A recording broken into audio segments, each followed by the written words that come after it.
Sports on Tap Detroit, brought to you by Tap and Barrel Grill, the Realtors of the Joe Wright Group, Jason Stiltner of Flagstar Bank, Baldman Entertainment. Good evening, ladies and gentlemen. I need all of you to stop what you're doing and listen. We are tonight's entertainment. We're here to fuck shit up. Sports the way it should be. Nothing sugar-coated, with loaded with all the information you wanted. From legends to prospects, nothing's off limits. Chris and Joe be taking on all topics with no stopping. They keep it going and ball hopping at a rate that's hard stopping. With news that's jaw dropping and getting it in. Sports center competition, man, they in it to win. This ain't a fluke, from Carolina to Duke, from MSU to Michigan. You'll know if you listening, if you ain't, you missing it. All the excitement, they shock like a thundercloud and ride with lightning. Get it together, you know ain't nobody better. Bring heat than cold weather. You better put on a sweater, you better just let it go and all come and attack. Sit back, relax, let's tell them what's on tap. We'll do it live. Fuck it.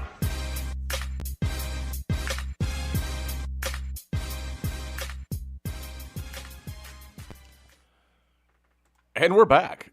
Episode 201 of Sports on Tap Detroit. Alongside Joe Waddell, I'm Chris Scott. Joe, how are you? I am good. How are you? Doing all right. Yeah. Doing all right. Hanging in there. Yeah. Sounds like you had a good day, though. It was nice. Went to Home Depot, Bed Bath & Beyond. Yeah. I don't know. I don't know if you had enough time. No, we actually had enough time today, which was nice. So, we had a function last night that went a little late. So we decided to take the following day off, which I don't think there's anything wrong with that. No. Listen, you get days off. How you use them is on you, man. I agree with this. That's your days. And especially, I know with my job, we've been kind of crazy lately because we're like integrating a whole new like thing, and I'm apparently integral to this. So it's kind of bordered on the burnout type, timeline, and I don't want to get to that point. I have one question. Sometimes you need those mental health days, man. Oh, you do, absolutely. 100%. You do, absolutely. And I know you've had a lot on your plate at work, and we talked about it a little bit. Yeah.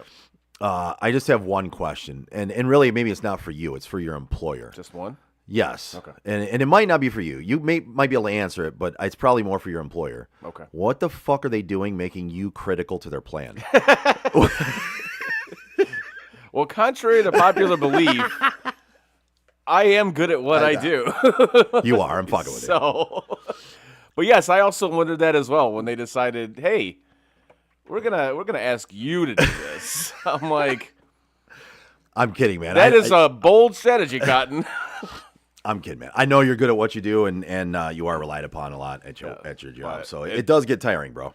It does. It does. But yeah, like I said, sometimes you just need those kind of mental health days to kind of sit back and recharge for a little bit. Then whatever. And people, I don't think businesses push that enough. Yeah. It's always just go, go, go, go, go. Yeah. And it gets to the point where you do hit that point where you feel burnt out, you feel tired, you feel like I think I don't want to do this. Yeah, and I think there's a happy medium there too, man. There is. Because I look at it as, like, for me, they're my days off. As long as I'm not taking the time off at the same time that somebody already has the time off, and it's going to screw over the company, and I'm just going to, it's my days. I'm going to use them to however I want to use them. And for me, most of the time, it's for Ray. It's either for going on vacation or if she's sick or things like that. But I'm also a big believer in telling all of my people, like, if you're not feeling good, stay home. Absolutely. 100%. Use your day off. It's your day off. Like, you get it. Use it. Use your sick day. And one, you keep everybody else from getting sick. And two, you also get to recover easier and better. And you're not potentially risking being out a whole week or two with a worse illness. You at least stay home, rest, take care of yourself, and then get back. So it's funny you say this because like a couple of weeks ago, my boss was sick. She came into the building, stayed there 5 minutes. She came in there to tell us she was sick, and then she went home. It's like, why did you come? Why did you come here? You literally could have just sent us a chat and be like, "Hey, I'm working from home today. Not feeling." That's fine, great. I'm glad you're sick. That's literally the example of this could have been an email. Oh, absolutely. It should have been an email. Like you got up and drove all the way into work to say, I'm sick. I got to go home. Yeah. Like, what was the point of this? Stay home and just stay home. Stay home. Tell everybody you're staying home sick. And we always talk about this. It's like, if you feel anything, you got a sore throat, scratchy throat, sneezing, cough, all that shit, whatever. Just stay home, because what's going to happen? You come in, somebody's going to catch it, and it's a vicious. We had this happen basically around like November last year. Like basically November or December, we're like that. It's just somebody got it, and then somebody else got it, and then somebody else got it. It was just a cycle. It was crazy. And just stay home. Now, if an employer doesn't have enough people to cover said illnesses or people out or vacations, whatever, that's on them, man. That's on them. Yeah. Like, I don't make me feel bad because I'm taking a day off. Fuck you. Nope. Like, I don't feel bad about it at all. And that's one of those things where, and I don't practice what I preach. I preach if you're sick, stay home. Yeah. Most of the time, if I'm not feeling good, I'm going into work. I'm probably telling everybody stay away from me, and I'm closing my office door. Right. And I'm just gonna stay to myself, take my meetings on Teams or whatever. Yeah. So I probably should practice what I preach more often. Probably. And to my boss's credit, he has told me the same thing I tell my people: is stay your ass at home if you're sick. Don't come in. As you should. But yeah, it's like there's a happy medium there. It's like I don't, as somebody who relies on employees, I don't want to not be able to rely on my employees to be. I don't know. I don't need to go into a week thinking, for example, let's just use your name. I don't know how many days Chris is going to be here this week. He takes off a lot of days all the time. He's constantly calling in. I don't know when he's going to be here. I don't know when he's not going to be here. I don't know how to deal with the work. But on the other side of that, I'm also, they're your days, use them. I mean, once you're out, you're out. Yeah. But they're your days, use them. I agree with you 1,000,000% on this. That's part of your package at work is yes, you get your pay. Yep. Yes, you get your benefits if you get benefits. But part of that pay is days off. You get sick days, you get vacation days, or some places just have them all bunched into one. But they're your days. That's part of your perks. That's part of your working there. That's what you get. That's part of your compensation. Use it. Yeah, but like people are like afraid to use it because they feel like they get looked down upon it for using it. Yeah, it's like that's not my problem. I kind of see that from some people, but for me, it's like if you're not using them one or two times every single week, right? Then to me, it's you're being a little too sensitive and thinking everybody's going to look at you like that. Now, if you're somebody who is using 1 or 2 sick days every week, yes, that might be the thought process behind some people is, man, we don't know when he's going to be here, when he's not going to be here. We don't know. Yeah. She, whatever. But if you're not doing that, then in my opinion, use your days and you shouldn't fucking worry about it. No, you shouldn't worry about it at all. Again, that's what you have them for. And like you said, mental health days are a fucking thing, man. Yeah, if you need to use one vacation day or one sick day because you just have had a rough week, you're mentally exhausted, and you just kind of need to decompress and take a break, fucking use your day. Especially like nowadays, like that's pushed so much is like mental health. Like that's I know it gets kind of laughed at and it gets laughed at when it's men. Right, exactly. It doesn't get laughed at when it's women and children. Oh, God, no. Mental health only gets laughed at when it's men. Right. But it's a real thing. And sometimes, again, you want to avoid that burnout. You want to you just need to you need to take a step back, Mm-hmm. And I don't think people realize that. But you're right. It is more, I guess, frowned upon when it's men than women. It absolutely is. Which I think is absurd. When I say mental health, I'm not talking about putting in a safe space at work. No. Putting. Although this was a nice suggestion and I like it. Putting in a rage room at work. Yes, like that could help. I'm not gonna lie. I would love that. Put in a gym at work. Yeah. Put in some heavy bags and some weights to lift or machines or whatever. Let you get out some of that aggression, some frustration, and then go back to work. I like that kind of stuff. I don't need a safe room. I don't need an all padded room to go sit in and lay down and think about my thoughts. No, I need a room where I can smash stuff. Yes, or I might need a day to take off and do what I want to do outside of work in order to come back mentally in a better space Agreed. and Yes. not want to drop kick or, as we like to call it, stan everybody that you see. As in that time that Shawn Michaels was running around kicking everybody behind the scenes and goes, "What's your name?" Stan. He kicks him and he goes, "See, I just kicked Stan." But there also lies an issue though. Like if you're at work and you get in some kind of mood or whatever because just nothing's going right, and you're pissed off, whatever. It's almost like you can't be in that kind of mood. They're like, well, you can't be. You got to be. What's wrong? What's the matter? What's the matter with you? And you tell them why. I just listen. I'm just in a bad mood. Yeah. It's not you. I'm just gonna keep my space. Let me know if you need anything. But I'm just not in the best mood right now. But you tell them why. And they're like, yeah, but you gotta you can't be acting like that. What do you mean? What the fuck does that mean? Well, short of throwing a full-on temper tantrum, Right. what are you talking about? Because Exactly. I'm allowed to not be in a great mood. I'm allowed Exactly. to go to work and not talk to If anybody. I'm doing something and I'm like, God, just start dropping F-bombs. Motherfucker.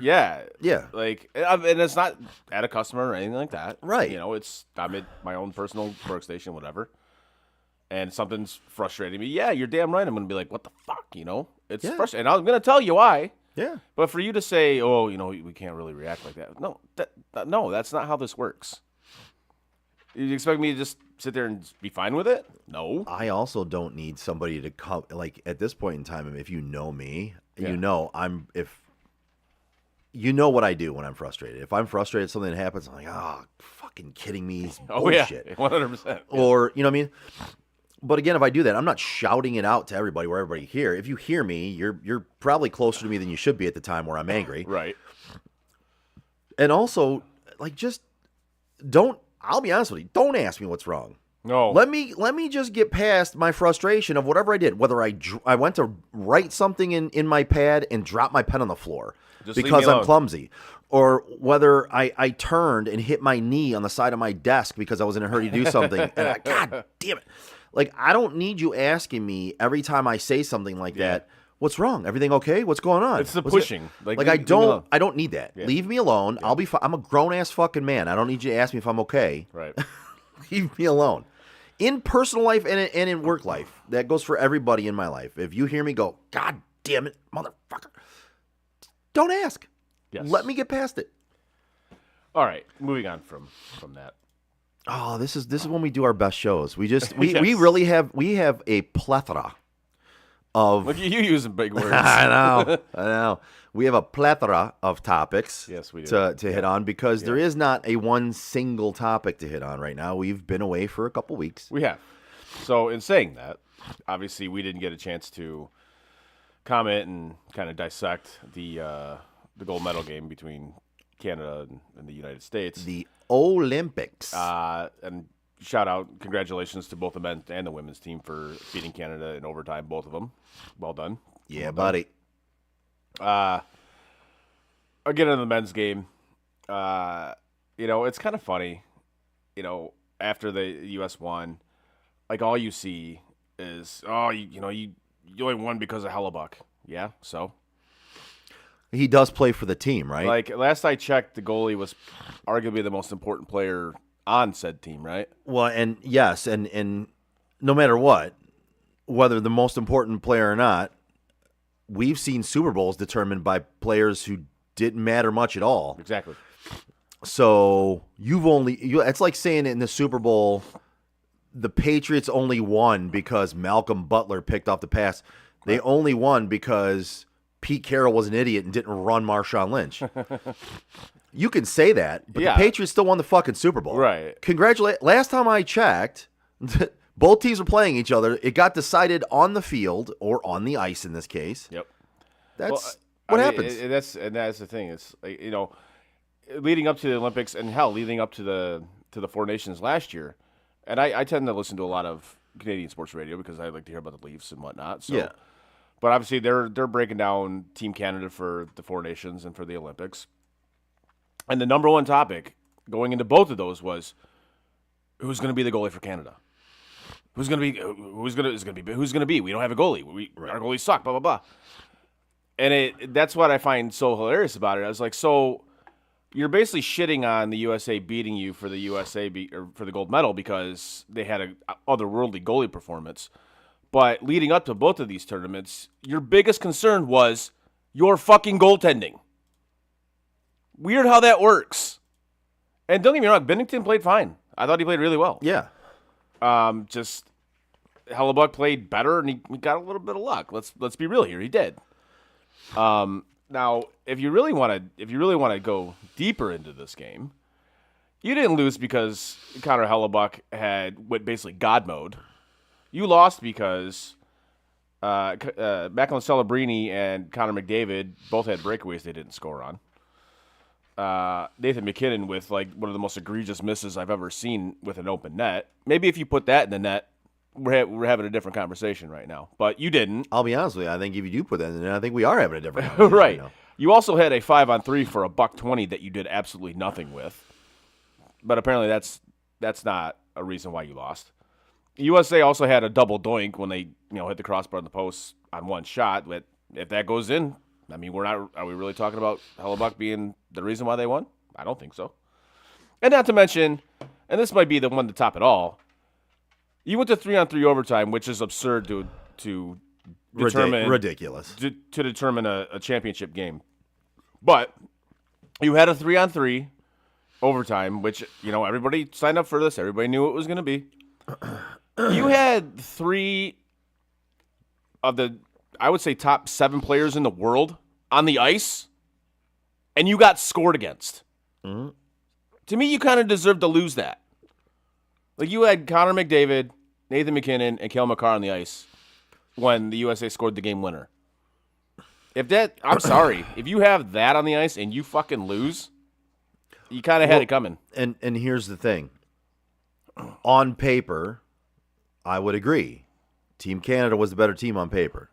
I don't think they were the better team on paper. I think they were the better team in that game.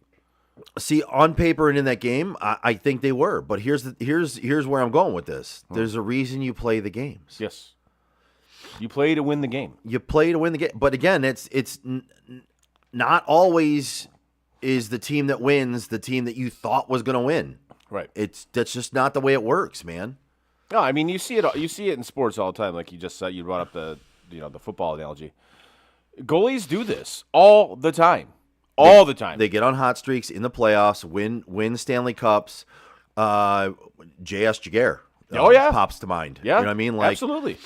There's times where goalies just get hot in the playoffs, and they just do not let up. They're like a brick fucking wall in the playoffs, and you win a Stanley Cup because of it. And should that be an excuse? Oh, well, they only won because of J.S. Jaguar.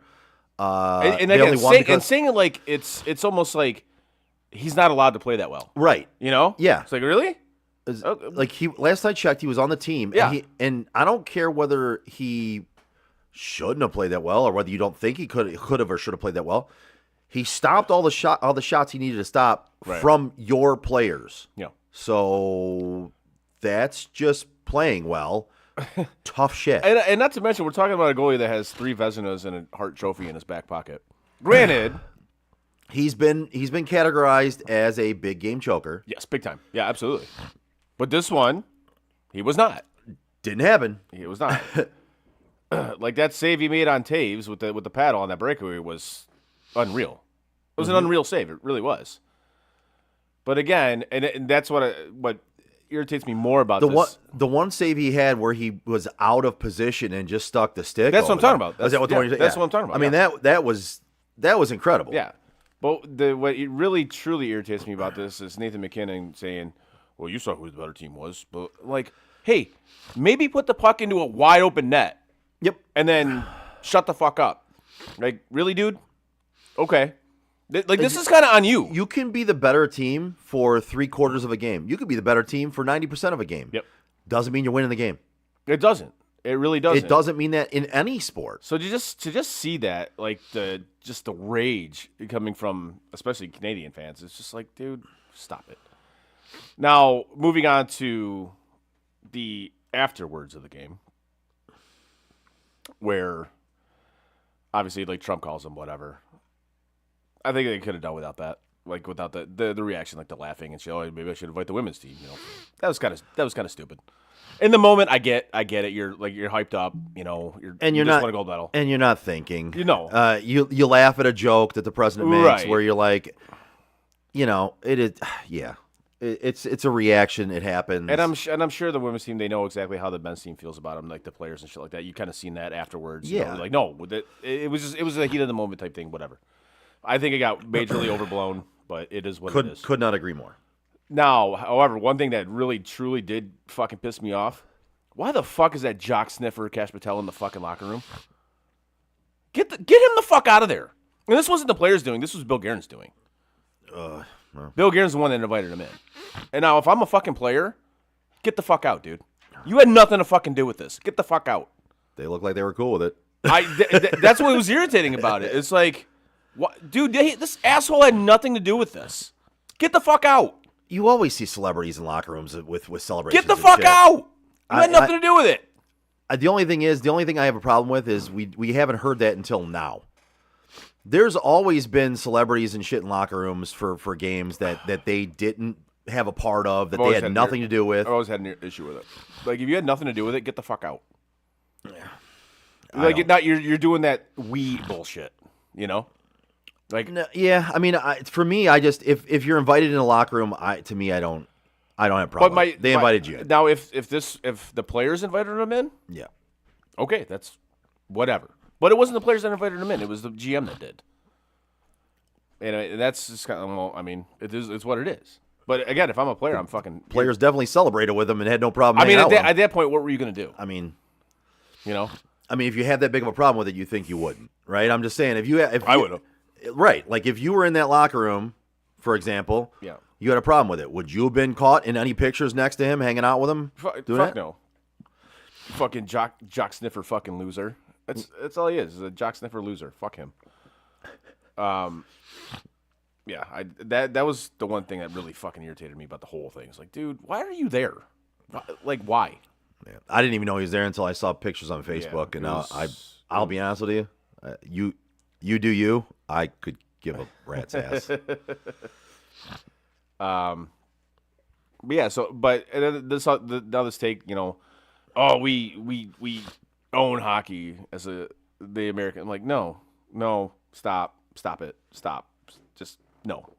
I'm all about talking shit to Canada, but No, it's there's still a, their game. There's a level. Yeah, there's levels to this shit, guys. There's levels. Like, it's still their game. It will always be their game, flat out. We can win. It doesn't matter that they haven't won the Stanley Cup in 30 years. Yeah, since '93. I don't necessarily think it has anything to do with I don't either. It's just anything. fun to say. right. Well, just- I mean, it's the just US fun to say a Canadian the team U.S. hasn't could win won. the next 5 gold medals, and it still wouldn't fucking matter. It wouldn't. Like, has the U.S. caught up to Canada? Yeah, I think so. Yeah.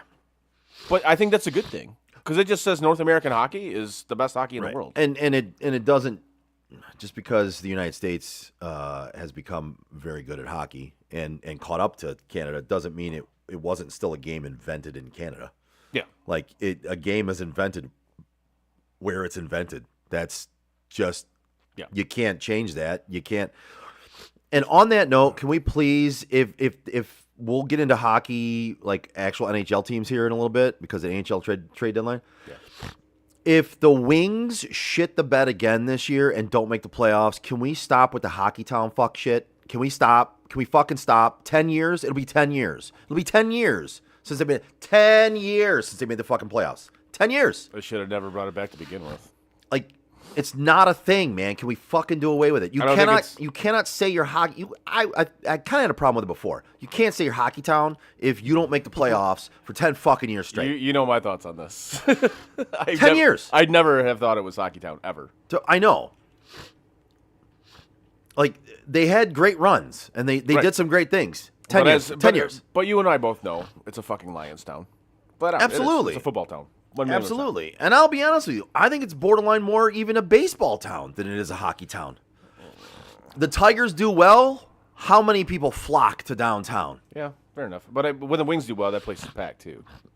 You know. I would say I think you get more bandwagoner fans baseball? going out for baseball and football than you do for hockey. Maybe. Hockey, you get the true fans, and then you get some people who are friends with true fans who Yeah. get sucked in.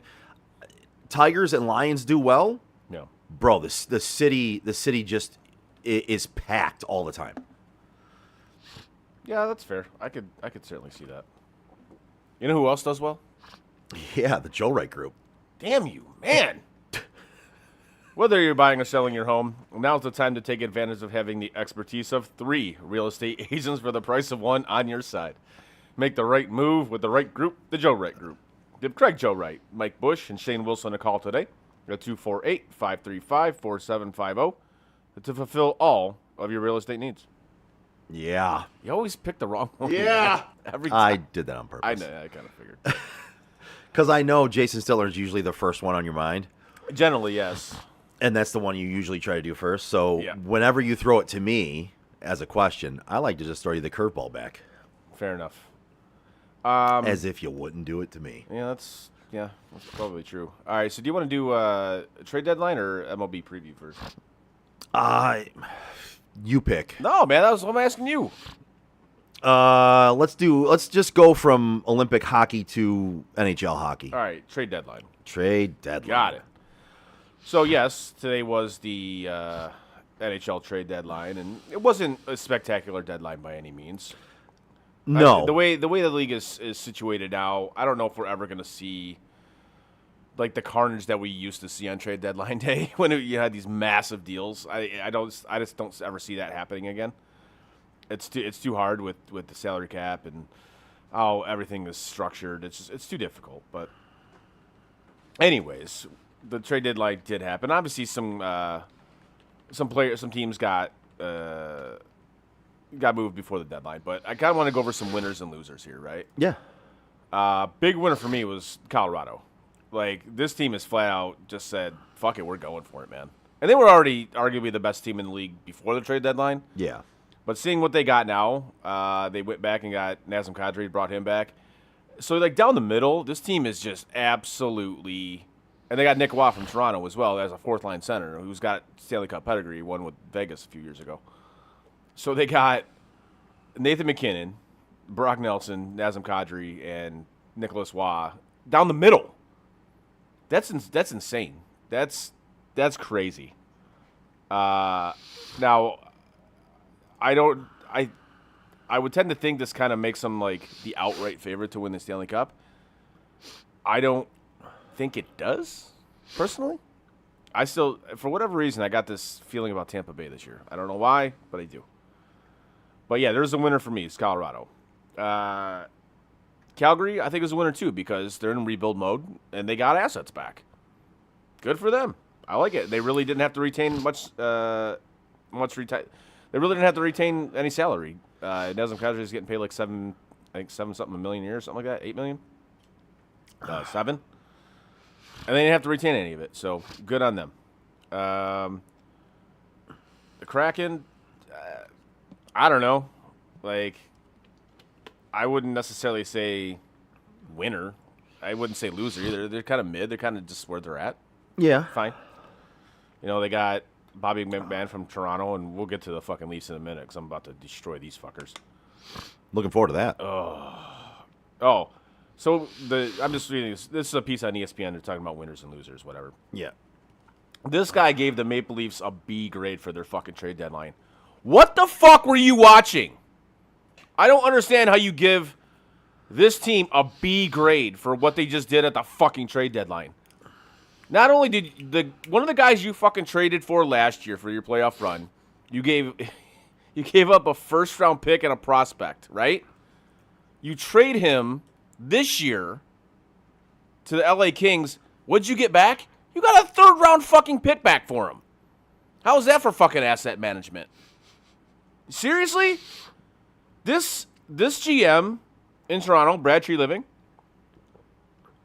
might be the worst GM they've ever fucking had. They've had some really fucking bad ones. He might be the worst GM they've ever had. This guy is an absolute useless waste of fucking space, and I can't believe he still has a fucking job. Like, I don't know what the hell is going on at MLSE where they can't just clearly fucking see that they made a mistake and blow this dude out and get rid of him. Even the head coach, too. It doesn't fucking work. It clearly doesn't fucking work. Get rid of both of them. I don't. This is why bad organizations stay bad. Because they don't see what's right in front of their fucking face. You know, it's funny. I was thinking about this on the drive over here today, thinking about the trade deadline for hockey, thinking about how free agency's coming up, right? Yeah. And to go along with what you're saying, I think sometimes, because how many times have we looked at a draft or looked at a trade, and I'm not saying we're the smartest guys in the room, and I'm not saying that we're always right, but there's plenty of times where you and I talk about it, or you, me, and Frank, or you know, Eric, get Eric involved. We talk about things, and we look at a trade and go, "Oh, that was a bad move. It didn't. It won't work for this reason." Or that was a bad pick. It won't work for this reason. Or, "Oh man, that's a great pick. He's going to pan out. He's going to." Do you think sometimes they're just so ingrained in it and so deep in it that it's one of those situations of sometimes if you take a step back, if you're not deep in it, you take a step back, you almost see more than you do when you're deep in it? I don't know how that's possible, I guess, but I was just trying to think of why there's so many times where John Q. Public, like you and I, can look at something and go, either that's going to work or not going to work, and we're right so many fucking times. But yet these guys who do it for a living constantly, and that's their job, get it wrong so often. Well, these dudes, a lot of these organizations, and this one specifically, they're so fucking terrified of their own fucking shadow and what the fan base is going to fucking think. And then they also put that in with that if I make a move that doesn't work, I'm probably going to get fired. Right? Yeah. And they're so fucking terrified of that. I definitely think there's a part of that goes on for sure. You know, and there's a part of that goes on in Detroit. Oh, absolutely. Because I think we have 4 of the biggest pussy GMs I've ever seen in my life. Yeah. I can't hear me right now, but in case anybody's wondering, Chris is reaching for a drink currently, and he's having a problem. Did you lock those in there? No, Did you? I pulled the zipper the wrong way. But no, you're right. Especially in this town, like I think like all the GMs are. Again, I think they're terrified of their own fucking shadow. Yeah, and they're so scared to make a move that might fail. That seems to be what it is sometimes, man. It's almost like they're just afraid to pull the trigger. And you can't. To me, you can't be that way. No, and I'm glad you brought up this point because this leads me to the Red Wings. I think he missed a major opportunity to significantly upgrade this team. I agree with you. Your moves were a 36-year-old David Perron, which when he was here, he was a successful player.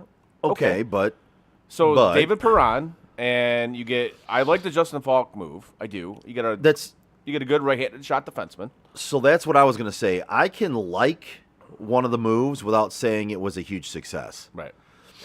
That Justin Falk move, I do like it. I like it too. I do think it's a good move for them. I would grade that an A. Now, I disagree with some people who saying that Steve Yzerman knocked this one out of the park and really excelled at the trade deadline. I think you're completely wrong there. I think this was a good move. I don't categorize it as a great move, and I don't categorize it as something that would live up to what we were expecting. No, because you have the assets and you have the cap space to make a significant move. Mm-hmm. To get a top 6 top line forward or a top line defenseman. Like a top 1-2 defenseman instead of a 3-4, yes. Which I think Justin Falk is. Yeah, Justin Falk is a 3-4. But like if you were to look at offensively, they're still kind of in trouble, man. They can't score goals. Offensively, they are, I believe, in 5-on-5, they rank 26th in the league. I think they're dead last in playoff eligible teams right now in 5-on-5 scoring. I was gonna say, unless they're on the power play, they generally don't score. And I don't think David Perron is gonna significantly help that. No, I don't. Now I think their defense got a little bit stronger. I think Falk might help that slightly, but again, because he has offensive skills. He does. He's a good puck mover. Yes, but I don't think you made. I like the move. There should have been more. Oh, there should have been more. There should have been a significant splash. And there anybody who's saying that Steve just completely knocked us out of the park, or they're just completely backing him right now, you're wrong. Yes, with all due respect, you're completely wrong. And you can like one move, you can like a move without going overboard and saying, "Oh, this is great, it's amazing."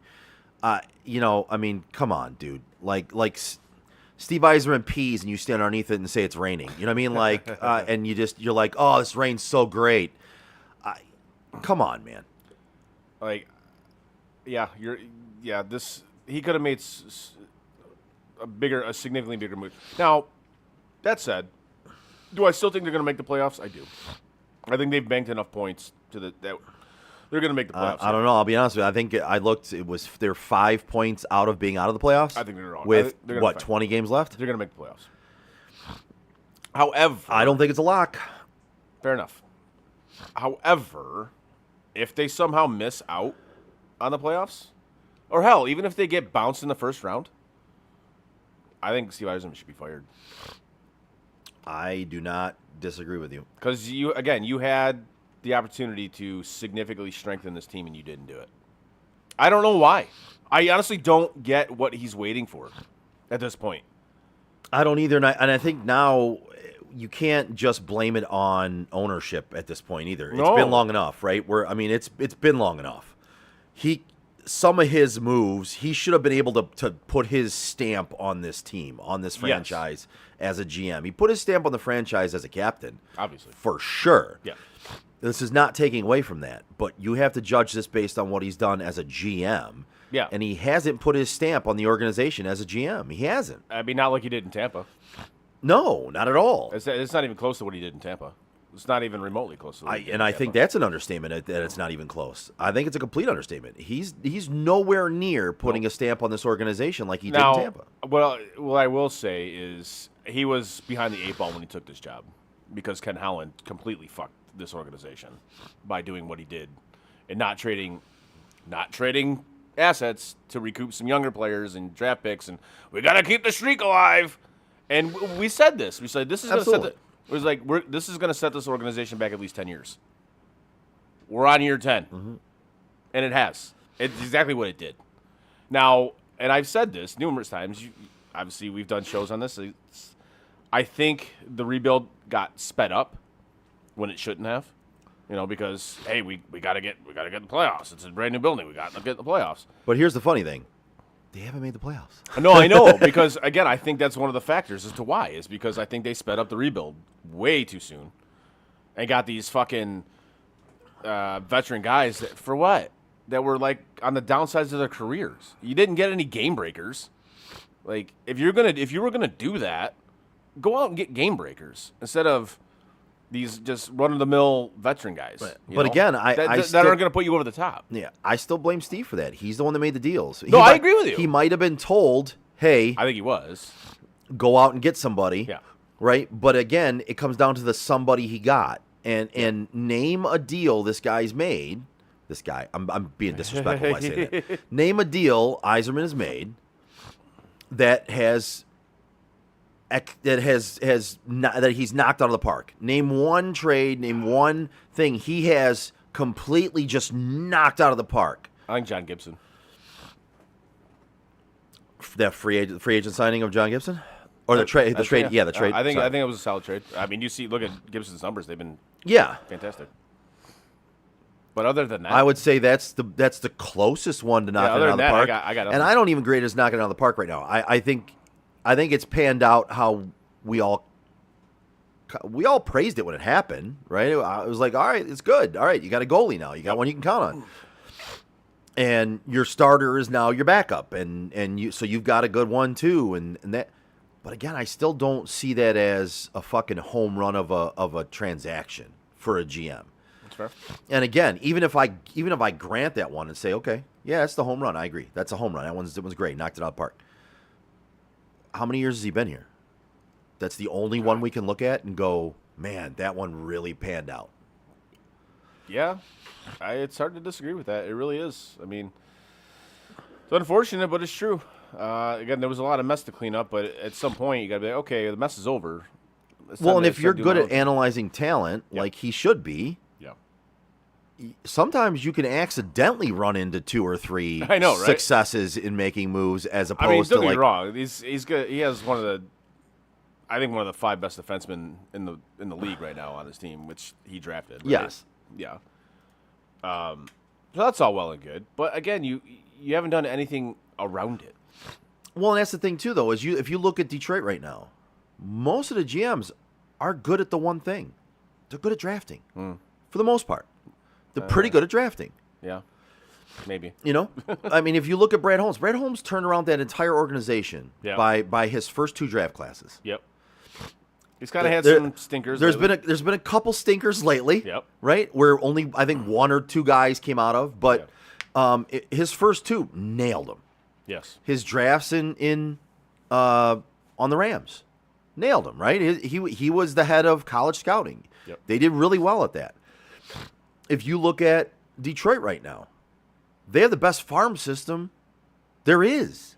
Yeah. Well, the They Tigers. draft well. Yeah. Steve, he hasn't drafted horrible. No. He drafts all right. He's got some young guys that are coming up. He's got some good draft picks he's made. And if you look at the Pistons, they're not a bunch of free agents. They've drafted a good number of their guys. They have. So they've succeeded in ways. All of those teams, all 4 of them, have succeeded in ways without having other aspects that they succeeded in. It's that- been just drafting. That kind of goes to the point, though, of when you have an opportunity to make a move, to make You a have splash, to. you got to do it. And the Pistons, Trajan Langdon didn't do that. He didn't.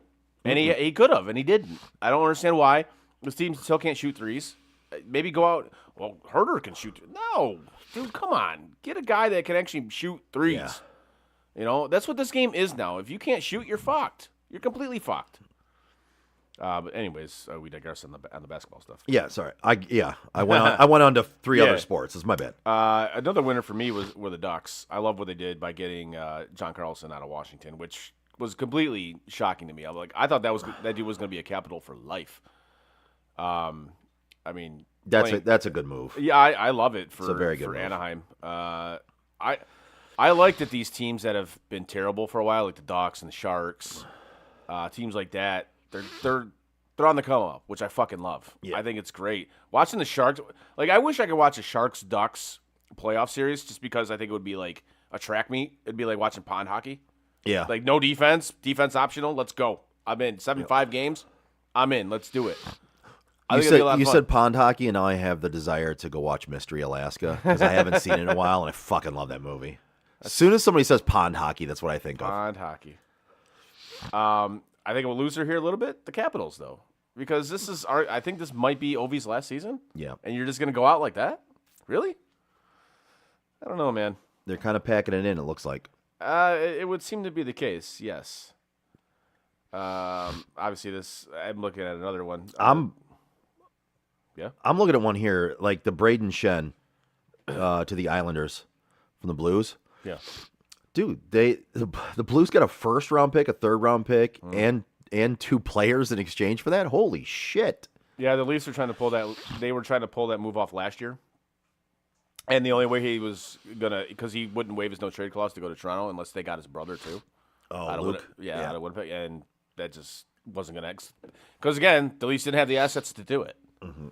So they're like, well, we have the assets to get you, but we don't have the assets to get both of you, and that's why it never happened. That's why. Well, and here Braden goes to the Islanders, and his brother actually goes to the Sabres yes, yeah, in trades that happened. right. Which is funny because his brother Luke is like a corpse now. It's like he's just old and slow and Yeah. whatever. But I'm glad you brought up the Sabres because I think they were kind of a loser at the deadline. I really do. For a team that's been arguably the best team in the NHL for the past, I don't know, say 2.5 months.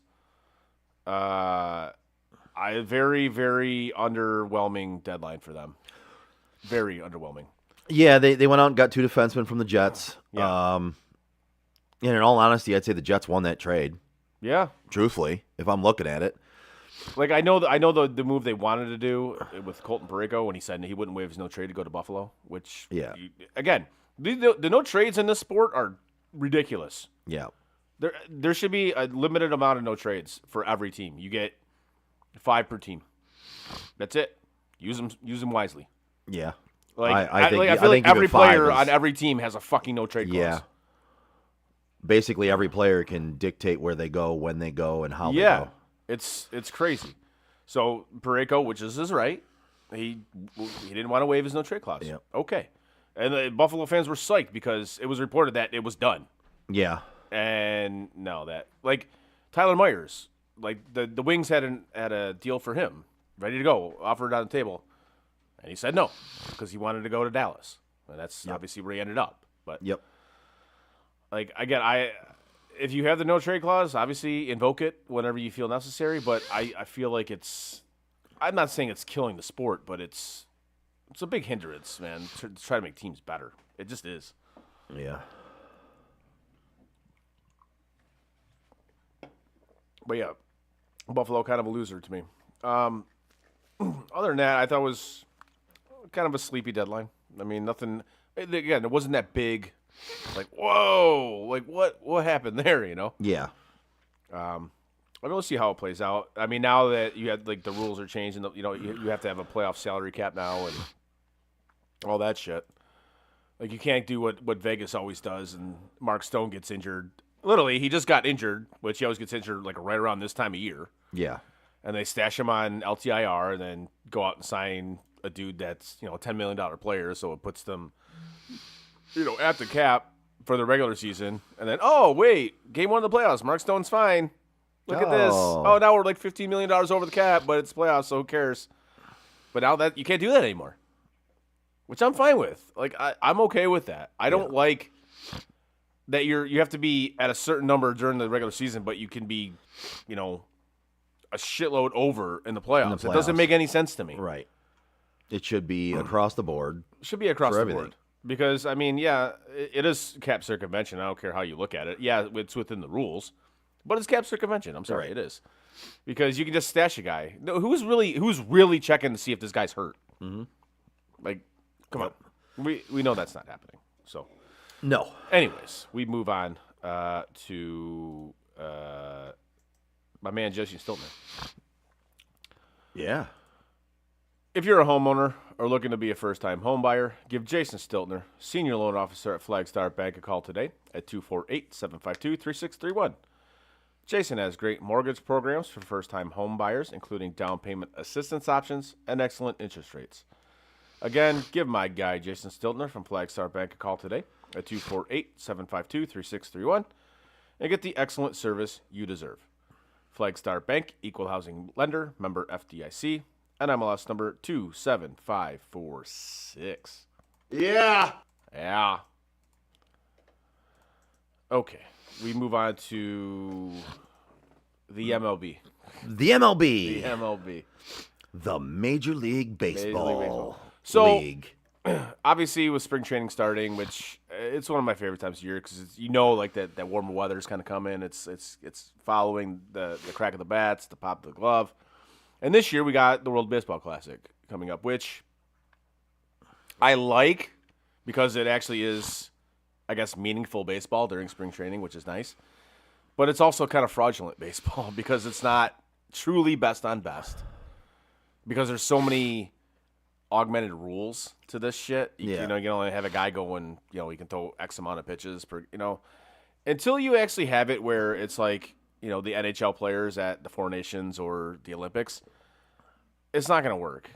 Like, I guess in the upcoming Summer Olympics, there's a probability that MLB players are going to be there, which I think they should be. Mm-hmm. Then we might actually get a true best on best because it'll be in the middle of the season. These dudes are stretched out, pitchers are stretched out, they're ready to go, and they'll actually pitch.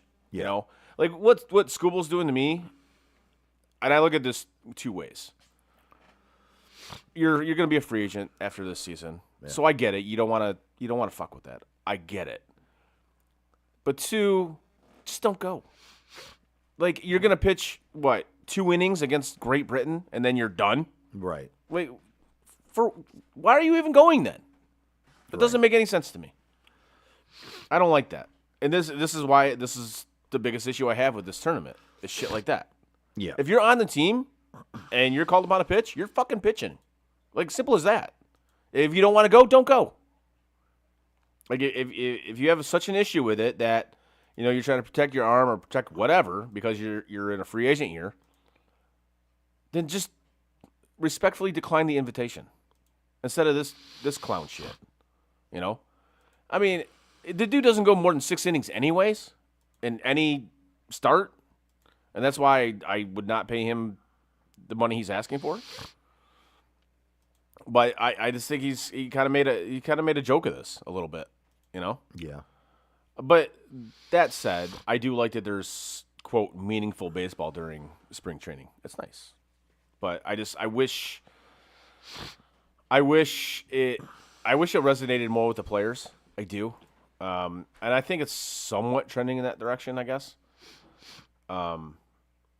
But I wish that they cared about it like the NHL players care about the Olympics and like the Four Nations. Yeah. And even the basketball players how they care about the Olympics. No. Like I wish the baseball players would get on that level of both of those sports. That'd be great. Yeah. That'd be nice. I don't know if it'll ever get there, but we shall see. I think there's a long way to go on that. You know what? I don't necessarily disagree with you on that, but Unfortunately. That said, we get to I got like an early MLB preview because it's it's early in spring training, so It's early. Season for the Tigers season starts on the 26th. it does. I'm very much looking forward to that. I'm going to opening day as I do every year. Yeah, buddy. My favorite day of the year. Well, that's actually away. Their home opener is on April 3rd. Yes. Yeah. Yes. Which I think that's just the thing now. It's always on the Friday, like Good Friday, I guess, which is awesome. I fucking love it. So yeah, it's my favorite day of the year. So I'm very excited about that. Looking at the Tigers in general, it's kind of hard to tell right now. I mean, we all think they're going to have a great starting rotation, which I think they will. I think their pitching will be even if you go past the starters, right? Yeah. I think their pitching will be really good. Now, the thing is, can this offense take a step up from last year? That's the biggest That's question. going to be, and this whole Max Clark thing. Oh my God, have you seen any of this shit? With the chains with the or whatever? chains and dude, if you're gonna wear that many chains, catch a fly ball, bro. Like simple as that. Catch a fly ball. That's hit right to you. You can't wear that chains like that and not catch a fly ball Right. that's hit right to you. Right. And not just one, numerous. Yeah. How about stop acting and looking like you've already made it to Like the you big got the leagues? Mr. T starter kit, bro. Right. Stop it. And not to mention you're hitting like 091. Yeah. Maybe put the chains away. Like, that's just who he is. I'm like, well, that's great and all. Well, how about he is a guy who can actually hit the ball and field it? Right. You can't act like you're a big league star Right, when you're not. when you haven't become a big league Right, star yet. When Like, you're not. You're a poser at this point right now. some little bit of humbleness would be nice for you to display, rather than thinking that you've already made it Yes. and you've already succeeded. Like, I get that you come from like a well-off, background. I get that. Right. So Okay. and more you're seeing more and more of it now because baseball has become such a expensive rich kid sport now. Yeah. You're gonna see more and more of this shit. It's Well, gonna happen. that's because travel leagues are so Yeah, expensive. same thing with hockey. Yep. You're seeing it with soccer. You're seeing it with hockey. You're seeing it with soccer. You see it with basketball. The AAU shit. Like you're seeing it basically with every sport. I guess besides football, because there really isn't travel football. Nope. Right? Nope. There's not. There's basically it's schools, high You go schools, to high school, colleges. college. That's it. So you don't really see that with football, but these other sports you're seeing it because everything is so specialized and high priced now. It's so basically only like rich kids can freaking play it, which now you're going to start to see the rich kid mentality. I've never had to do anything in my whole life. Yep. Don't get me wrong. This dude's got talent. You don't get to where he's at Right. without having the talent. Right. You just don't. Or putting the work in. But having talent doesn't automatically mean you succeed. Right, but you're right. And to act like they say act like you've been there before, but you haven't been there. Right. Yeah, and I fake it till you make it. Right. Act like you've been there. To me, all those things don't equate to go out there and look like you're, Big Poppy. Oh yeah, I mean, I'm a big fan. I'm a big fan of the phrase "look good, feel good, play good." Yeah. Right. I'm a big fan of that, but you may look good, or you feel you look good. You may feel good, but you're playing like shit. Like flat out, you're playing like shit, dude. Yeah.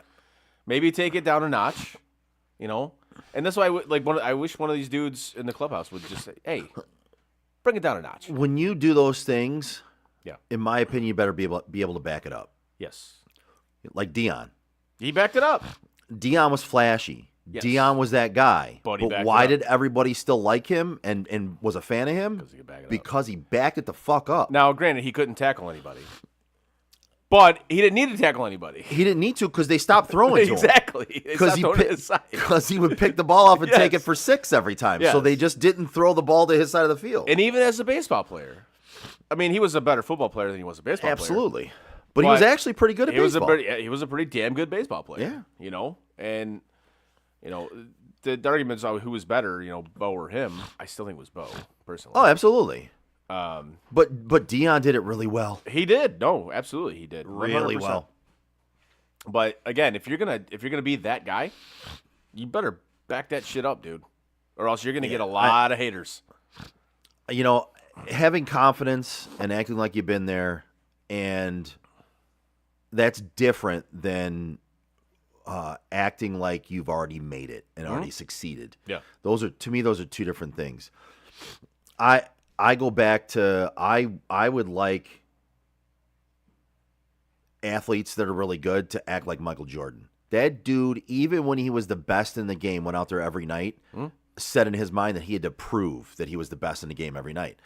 Oh, you mean he didn't have to tell people he was the GOAT? He didn't. Yeah. He went out there and proved it. Like this piece of shit fraud, LeBron. Yeah. They gotta tell people that he's a GOAT. Got hurt again. Like that's why that's always been my favorite argument with these bronzexuals. It's like your boy has to tell people he's the GOAT. Mm-hmm. Jordan didn't have to tell anybody. He didn't tell anybody other than with his play. Yeah. He went out there every day. He didn't tell with anybody. Even when he made it, even when he won three Super Bowls, even when he won 3 championships, even when he, left for whatever reason we will get into for baseball and then came back. Yeah. Like the dude never walked on the court and acted like he was king shit. He walked out there every time he walked out on the court with the chip on his shoulder. And he wanted to rip your heart that out. I need to prove Yeah. why I'm regarded as one of the greatest ever. These people don't think I'm as good as I am. I need to show them. Yeah. And that's what you need to be. That's what you need to do. And he's always said that, the players that came before him, there's no such argument here. You can't judge this because of the players that came before me and the players that will come after me. So again, he's never once said, I'm the GOAT. And frankly, he doesn't have to because people have already said it for him. Again, who's said that about LeBron? LeBron. Exactly. Like my buddy Pete, his girlfriend's son, big LeBron guy. Like huge. So him and Pete getting into debates about Jordan, LeBron, whatever. And I was like, tell him this. I go, has anybody ever been shot over a pair of LeBron's shoes?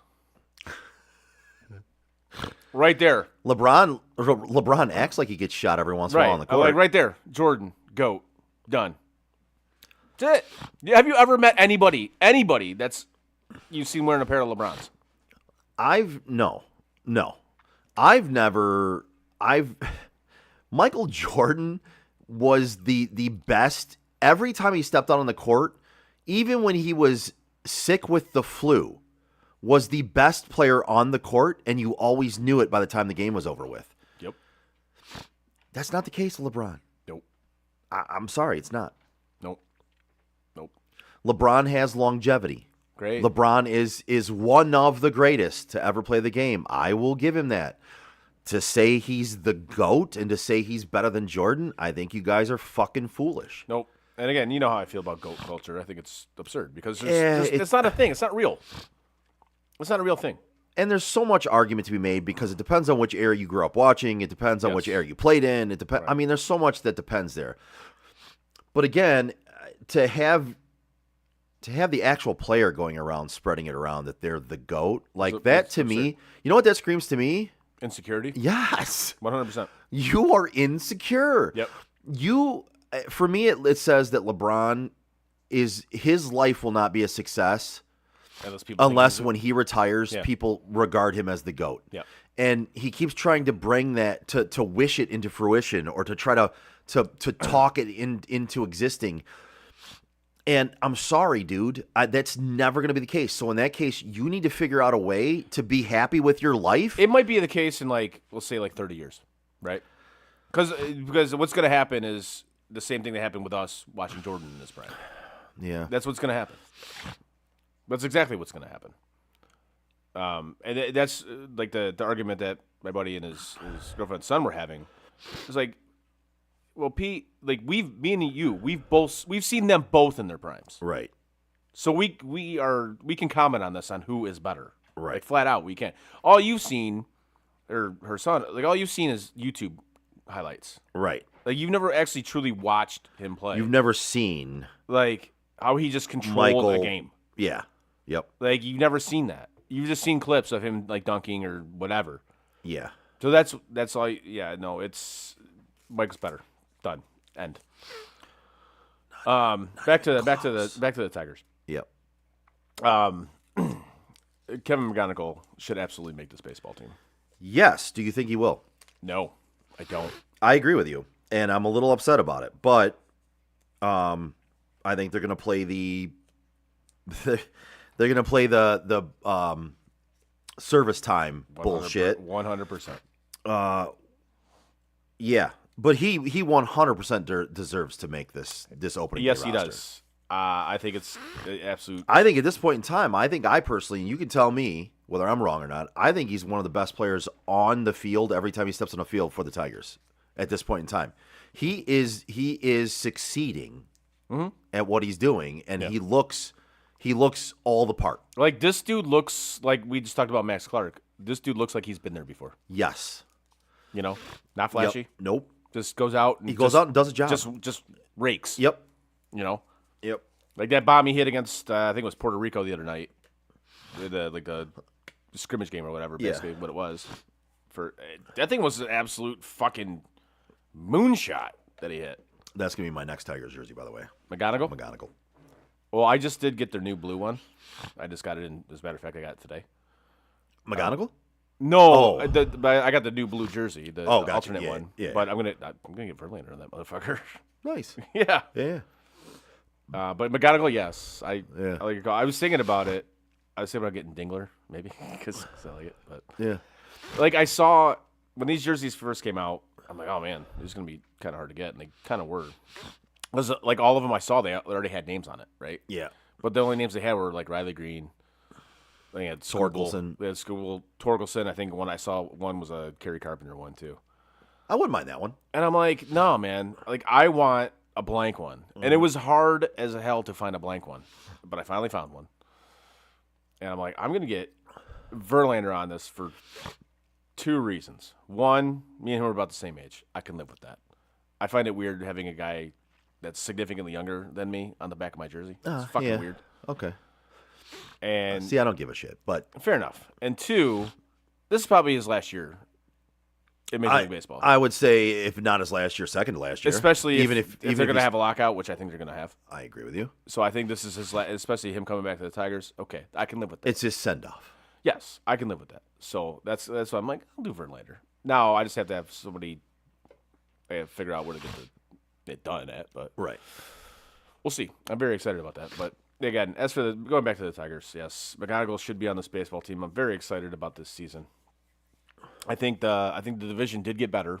I think the White Sox got better. I definitely think the Royals got better. Cleveland is always going to be that team that's just like Yeah. Stephen Kwan, man. Stephen fucking Kwan. And then the Twins are going to be absolute dog shit. Flat out, they're going to be absolute dog shit. But I have two. I'm looking early early picks for your MVP in both leagues. Yeah. Who are yours? Dude, put me on the spot. Yes, I am. It's more fun that way. Yeah. Give me a minute. Tell me yours first. Coming out of the National League, it's hard to bet against Shohei. It really is, especially if he's going to pitch. Yeah. So I'm going to go with Shohei. I think he's going to win it again. But in the American League, I'm going with Vladimir Guerrero Jr. I think this dude is going to have an absolute monster season, and I think he's going to win the MVP this year. Wow, okay.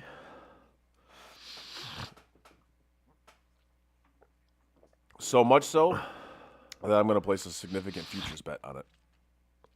So yours are Vlad Guerrero Yes. and Shohei. Yeah. I hate to do Shohei, but it's like, I mean, it's hard to say no because especially if he's going to pitch. Yeah. Man, that's tough. This is tough. Yeah.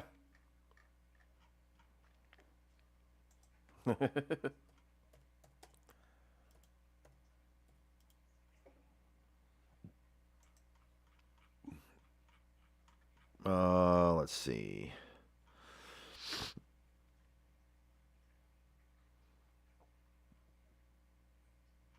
Man, I like that. Vladdy going off at plus 1,500. Yeah, I was actually just trying to look at the odds right I don't now. hate that.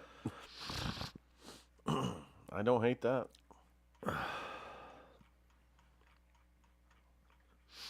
Once it gets closer to the season, we'll do our full picks and whatnot. Yeah. But, Yeah.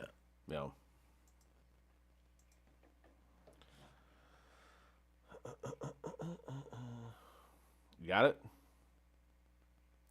Yeah, I'm still looking here, man. I don't know.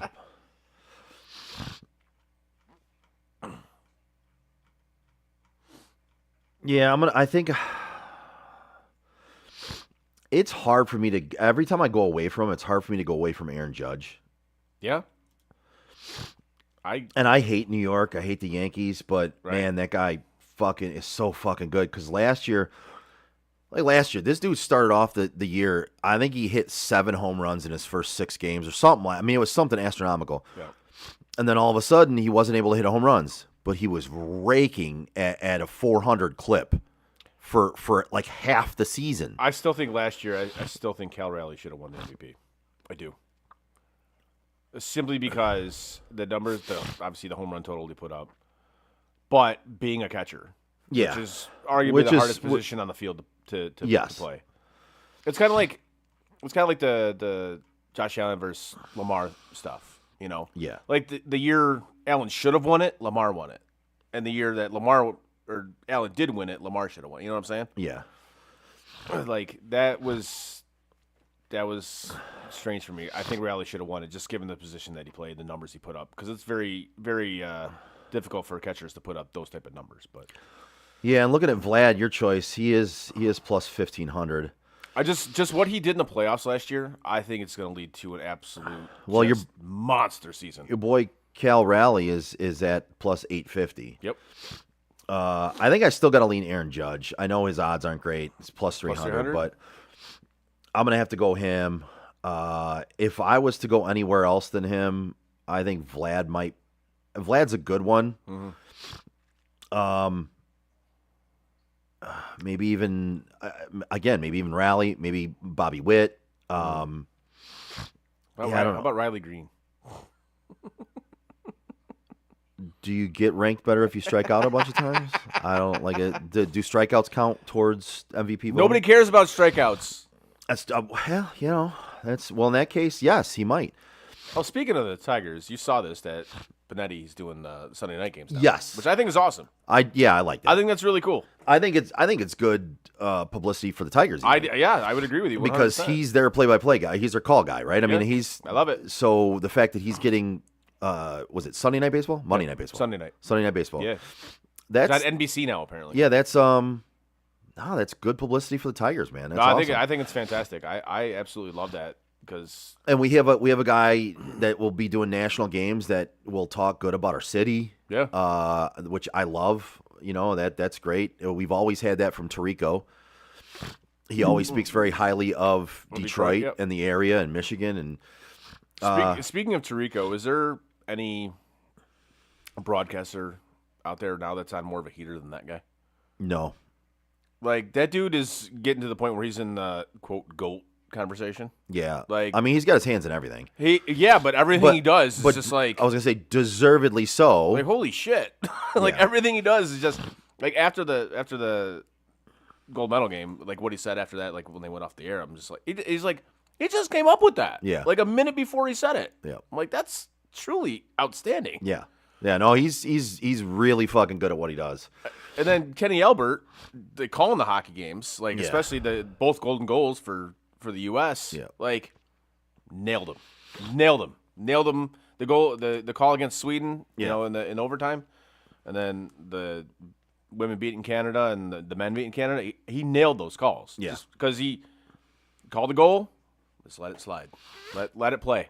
Now, the production, however, was terrible on like all three of those goals. Yeah, But that wasn't NBC's fault. That was a world feed. Right. So they didn't have anything to do with that. But yeah, he nailed all three of those calls. So credit to him as well. So like I know everybody's got a hard on for Mike Emmerich, and I get that.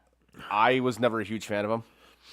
I don't know. I think he's really good, but again, I'm not going to say that he should have been there over anybody else. I'm a huge fan of Tirico. Again, Yeah. Detroit ties, Michigan ties, but he's really fucking good at what he does. He's man. incredible at what he does. I mean, calling Sunday Night Football, like just everything he does. Yep. You know, he can do it all. He really can. He can call hockey. He can call everything. It's just what he does, which is awesome. I think he's one of the best, man. He's definitely in that conversation. You know. Yep. And speaking of the best, if I were to look at National League, I'll say Ohtani, but I'm gonna give you another one too because to me he's almost too easy of a pick, right? I mean, Right.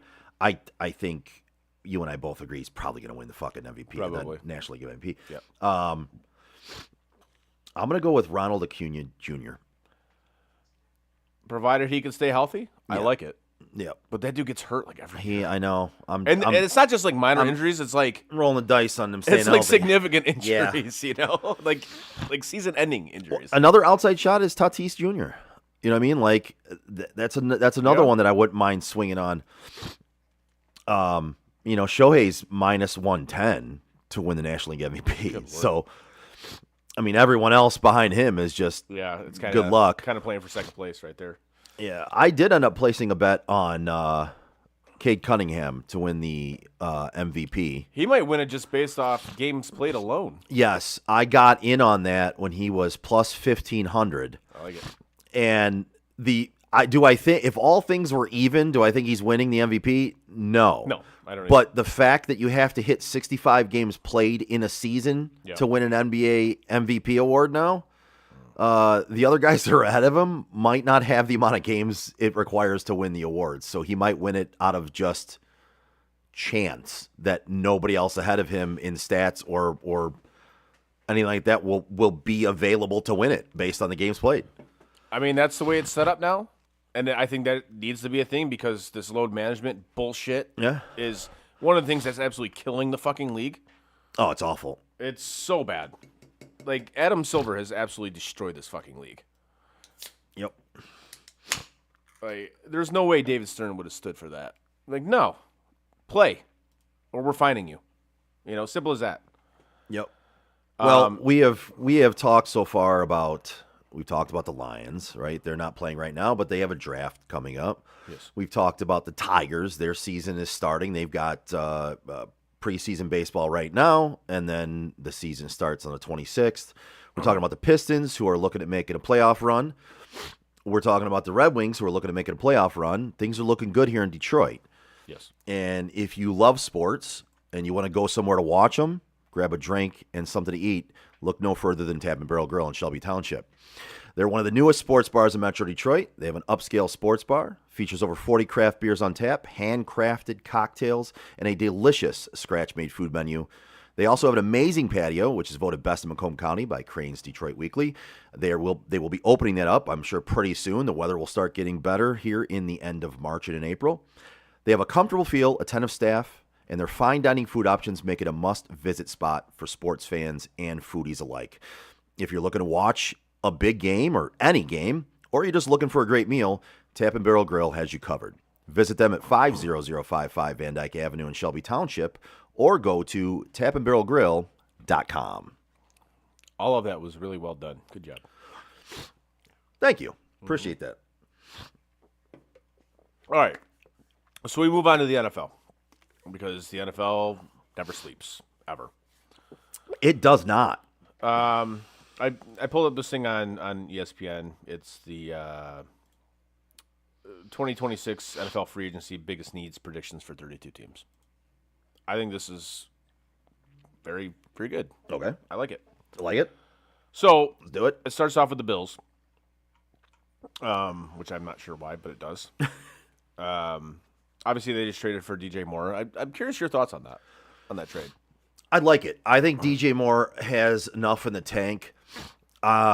Is he a true number one? Maybe not. If you want to make an argument that he's not a true number one, but man, does he add some grit to that receiver position. He will go up and get the football. He will find the open space.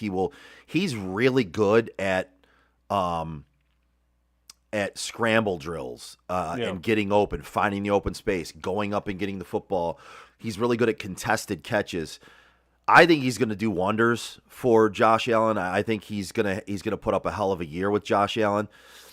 I like that move for Buffalo. I don't think it was the home run of going out and getting a guy like A.J. Brown or I don't even think it's on the level of a Jalen Waddle, truthfully, who has more gas in the tank and has more speed. That was my issue with it. Was like, well, why the fuck didn't you do this during the season? Do I think Waddle would have been a better trade asset in this scenario? Yes, and they could have done that last season when it counted, like you said.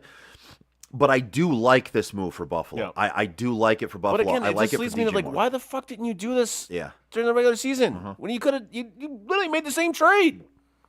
Mm-hmm. Like, why didn't you do it when you clearly needed a wide receiver? It's just another one that goes against Brandon Beane. Like, dude. Yeah. And we talk about GMs who were scared. And which is funny. He was scared to do it in the regular season, but he wasn't scared to do it now with a player who I wouldn't say it's a huge step down from Jalen Waddle, but he is a step down from Jalen Waddle because he's a little more long in the tooth. Right. He's a little older, got a little more wear on the tires. It just made no sense to me. It's like, why were you not willing to do this when it mattered? Right. But now you had. But now you're okay with doing it. It made no sense to me. They say the biggest need is a pass rusher / outside linebacker. I don't disagree with that because you saw in the playoffs they couldn't get to the quarterback flat out. They just couldn't. Right. That is one of the biggest issues. So yeah, I would agree with that for them.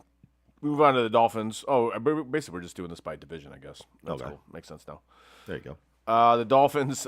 I don't even know where to start with them. I really don't. Neither do they. Neither do they. Your quarterback situation is pretty fucked.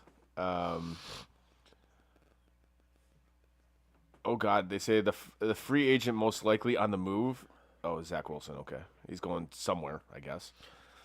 Good old Zach Wilson. The biggest need is an edge rusher, I guess. I guess that's their biggest need. I mean, they have a lot of big fucking needs. I'll be honest with you. I don't know how you can narrow it down to one, but yeah, there's too much shit there with the Dolphins to actually like go really in depth on this one. Yeah, because they just need so much. We move on to the Patriots. It says their biggest need is edge. Okay. I think their biggest need kind of is their offensive line. Yeah. As you kind of saw in the Super Bowl. They got absolutely manhandled by a good defense. It says their free agent most likely on the move is tight end Austin Hooper. Okay. But with Hunter Henry, I mean, it makes total sense. What they expect to happen, they're going to prioritize signing cornerback Christian Gonzalez to a big money extension. Okay. Yeah, that makes sense. I would agree with that. I always caution teams not fall in love with their own players, but that guy's really fucking good. You do have to. If you have somebody like that, you do have to re-sign him. You don't have to re-sign every one of your guys that you draft, but yes, when you got a guy on that level, Yeah. you got to sign him back. Keep talking. I have the worst leg cramp right now that I'm trying to get rid of. Oh, I'm for sure. gonna get up and walk for a second. I'm Okay. gonna listen to you talk. We move on to the New York Jets. There's really not much to talk about with the New York Jets because, let's face it, they're the New York Jets. And again, we talk about biggest need, a bridge quarterback. Okay. They might be the most desperate team in the league. Yes, because of the Jets. They're fucking terrible. So they're going to basically replace Justin Fields because he's probably going to get cut. And you got Tyrod Taylor. Oh, my. Just all these names. Listen to all these names I'm saying right now. Justin Fields, Tyrod Taylor. They'll scour options. The players to watch are Kyler Murray, Jacoby Brissett, Tua, Dalton, Jared Stidham, and Jason Statham and Malik Willis. Jason Statham. These are the people that they're considering being the quarterback for the New York fucking Jets. I love how you called him Jason Statham. The Jets, I swear to God, it might be the most irrelevant franchise in sports now. Like, seriously. Yeah. They're just that bad. Says their free agent most likely on the move is linebacker Quincy Williams. Okay. Quincy Ocho. Yes. What do you expect? What do you expect to happen? I don't know. It's the Jets, man. It's the fucking Jets. What do I expect to happen? They're gonna make the completely wrong decisions on everything they try to do. I expect they're going to fail. Yes, 1,000,000%. I think they're gonna make the wrong decisions on everything they try to do. That's what I expect from the New York Jets. The goddamn Jets. The goddamn Jets. Yes. Moving on to the AFC North and Baltimore. It seems like edge rusher is like the biggest need for like all these teams. It's an important position. Yes, it very much is. It's funny how that position has taken such Right. a jump in. But you see it. Yeah, it's one of the most important positions you can It have is in the because NFL right now. You give that QB less time to throw the ball. You listen, if you get a rush on the quarterback and you can put pressure on the quarterback, it makes your whatever defense backs you have, your corners, your safeties, it makes them better because they have to cover for less time. Yes. Like it automatically makes your defense better if you have a good pass rush. That's the most important thing you can have. Agreed. Free agent most likely on the move. Tight end Isaiah Likely. I don't know if I don't know if I like that. That's what it says. And what do you expect to happen? They're going to sign a guard. They need an edge rusher, but they're going to sign a guard. Sign a guard. Okay. Makes sense. Bungles. Biggest need, safety. I will 1,000,000% disagree with that. They need offensive line. They need offensive line before they get their quarterback killed. Yeah, I think Joe Flacco. How many years have we been I think- saying this for? I think Joe Burrow and Joe Flacco played there too, but I think Burrow would really appreciate an offensive line that would I at think least so. protect him for 2 seconds How many years have we been saying that for? since Burrow got drafted. It's like, I'm not even kidding. I Yeah. think it has been Yeah. since then. Like, Yeah, it's been since he got drafted. so to me, they need offensive line, but this says they need a safety. I don't necessarily agree with that. Actually, I don't agree with it at all. I think their biggest need is offensive line. Free agent most likely on the move. Cam Taylor-Britt, cornerback. Okay.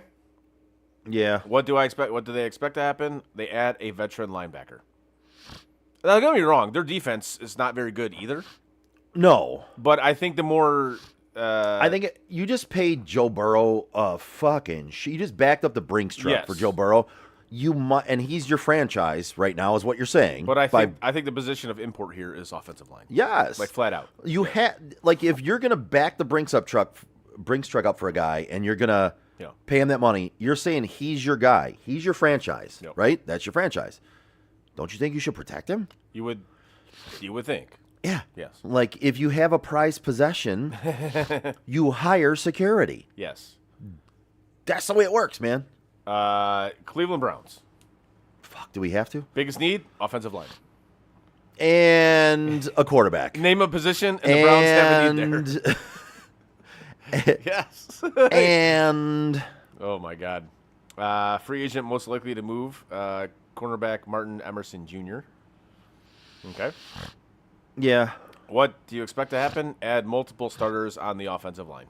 I do expect that to happen. I also expect them to work something out to where they don't have both Shadur Sanders and Dylan Gabriel on their team when the season starts.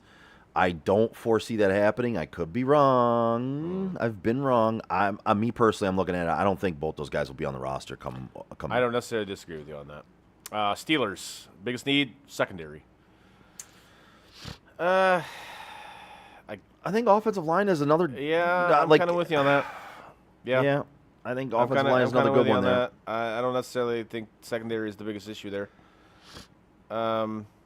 Yeah, because you saw it, like, this offensive line, Aaron Rodgers was like, I don't want to say running for his life because the dude can't run anymore. He was hobbling for his life. But you saw it. He would just like throw like little, dump off passes, just not to get hit. Well, here's the thing. If you look at his depth of target, his average depth of target, I think it was the worst in the league last year. That doesn't surprise me in the least. I mean, honestly, Bill Walsh would have been upset with that depth of target. and he ran the West Coast offense. And he ran the West Coast offense. Which was the whole point. Which was very short dink and dunk Yes. passes. Even he would have looked at that and went, yeah, we got to do better than that. Free agent most likely to move, guard Isaac Semalo. I think that's how you pronounce that. And what do you expect to happen? They re-sign quarterback Aaron Rodgers. I do not expect that. I don't either, honestly. I do not believe that the Pittsburgh Steelers will sign Aaron Rodgers. And I said that after the end of the season. I said that was going to be a thing. I think we both agreed. Yeah. You said it. I agree with you. And I'm looking at it now. There's no way that if they sign him again, I'll be shocked, and two, I will laugh my fucking ass off because that's not going to work out well, dude. I don't think it is. I mean, he's just a year older. Well, and you just got rid of your head coach that you've had for how many fucking years, and you're gonna bring back the 40-some-year-old quarterback that he wanted in his last year there, that the coach wanted in his last year there. You're gonna bring him back again. Didn't him and Mike McCarthy like not get along toward the end of his years in? As far as I know, yes. Okay. And so, like you're gonna bring him back for that. You're gonna bring him back when the head coach you just fired is the one that wanted him there in the first place, not the new one you just hired that used to coach him. Right. And I think it would be a bad move. I mean, if they do it, I will fucking laugh hysterically because that to me is just one of the worst moves. Moving on to the Texans, biggest need, offensive line. I would absolutely agree with that, 100%. Yes, and yet they just traded an offensive lineman. Yeah. For a running back.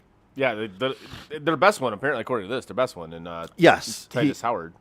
Well, they traded Scruggs. Yeah. And it's like, I mean, they're giving away offensive linemen like Oprah gave away fucking shit underneath the seats. Yeah. Like everyone's getting an offensive lineman from them, and they don't have any to keep for themselves. Right. Free agent most likely to move. Linebacker Christian Harris. Okay. What do we expect to happen? Sign a bunch of linemen, potentially replacing offensive linemen at center, left guard, or right tackle. Okay. Colts. Or just everybody. Or just everybody. The whole offensive line. Colts. Biggest need, edge rush. Okay. I guess. I mean, it was amazing to see the rise and the absolute downfall. Oh, it was epic. It really was, because there was a point in time we looked at them like, this is the best team in the NFL. There was a point in time where Daniel Jones was in the MVP conversation. Now, if he comes back to playing like that, okay, then we can have this conversation. Like, he was in the talks for quite a few weeks. Absolutely he was. And so much so that I call him Indiana Jones now. If he goes anywhere else, I'm not going to be able to continue that nickname. So, like, New York Jones just sounds different. Yeah, it's not this. It doesn't have the same ring to it. You know what I mean? It doesn't. Free agent most likely on the move. Nick Cross, safety. Okay. What do you expect to happen? They're retool their defense to targeted value signings. Okay. Yeah. Jags, biggest need, defensive line. You know, back to the Colts though. One more thing I think they need to do. Yeah. They need to re-sign Alec Pierce. That dude is really good. Yeah. He has not gotten the play that maybe he should. That guy's really good at football. Okay. And you need receivers. I would try to re-sign him. Whoever gets him in free agency, you get kind of a steal because you're not going to have to pay top dollar, right, but you're going to get really good production on him. He's good. I like those blue unis. Those are dope. Yeah. Jaguars, biggest need, defensive line. Yeah, I suppose. I can see that. Free agent most likely on the move. Devin Lloyd, linebacker. What do you expect to happen? Sign a veteran defensive lineman and running back. They can say Devin Lloyd. I'm going to say Travis Etienne because that's the most likely free agent on the move Yeah, I can see that. away from them. And then